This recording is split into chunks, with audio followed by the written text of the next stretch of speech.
کیا آپ بھی پریشان ہیں کہ لوگ آپ کی عزت نہیں کر رہے، لوگ آپ سے دور جا رہے ہیں، کوئی دوست بھی آپ سے اب تعلقات نہیں جوڑنا چاہ رہا، اس سے بھی آپ کے تعلقات اب ٹھیک نہیں رہے، اور کوئی رشتہ دار بھی آپ سے بات نہیں کر رہا؟ تو یہ ویڈیو آپ کے لیے ہے۔ آپ نے اس ویڈیو کو اینڈ تک لازمی دیکھنا ہے، ویڈیو کو لائک کرنا ہے اور شیئر کرنا ہے، اور اینڈ پر ویڈیو کے اینڈ پر آپ نے کمنٹ میں یہ لازمی بتانا ہے کہ آپ نے آج اس ویڈیو سے کیا سیکھا ہے۔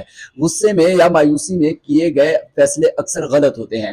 جذبات پر قابو نہ ہونے کی وجہ سے انسان اپنی نوکری یا اپنے کلائنٹس کا نقصان کر بیٹھتا ہے۔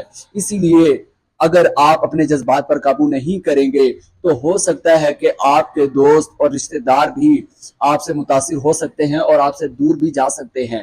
یہاں تک کہ اس کی وجہ سے اس کا اثر یہ بھی ہو سکتا ہے کہ محلے والے بھی آپ سے دور جا سکتے ہیں اور آپ کے تعلقات خراب ہو سکتے ہیں۔ اس میں غلطی آپ کی ہے اور آپ کے غصے کی ہے اور آپ کے جذبات پر قابو نہ ہونے کی وجہ سے، جس کی وجہ سے سارے لوگ آپ سے آہستہ آہستہ دور جا رہے ہیں۔ اگر آپ ایک نوکری کرتے ہیں تو ہو سکتا ہے کہ آپ اس غصے کی وجہ سے اپنی نوکری بھی کھو بیٹھیں گے۔ اگر آپ کا کاروبار ہے تب بھی ہو سکتا ہے کہ آپ کے گاہک خراب ہو سکتے ہیں، کیونکہ آہستہ آہستہ بات پھیلتے پھیلتے ان کے تک بھی چلی جاتی ہے کہ یہ انسان غصے والا ہے، اس کو اپنے جذبات پر قابو کرنا ہی نہیں آتا، یہ انسان ٹھیک نہیں ہے۔ اور لوگ، آپ کو پتہ ہے، آج کل ایک دوسرے کو نقصان پہنچانے میں لگے ہوئے ہیں۔ اگر آپ چاہتے ہیں کہ ہم اپنے جذبات پر قابو پانا چاہیں اور کوئی آسان طریقہ مل جائے تو آج میں آپ کو اس ویڈیو میں کچھ ایسے پوائنٹس بتاؤں گا اور کچھ اہم باتیں بتاؤں گا جو آج سے آپ نے اس طرح ہی کریں گے تو انشاءاللہ اگلے دن اپنے اندر کوئی نہ کوئی چینج ضرور ہوگا آپ کے اندر۔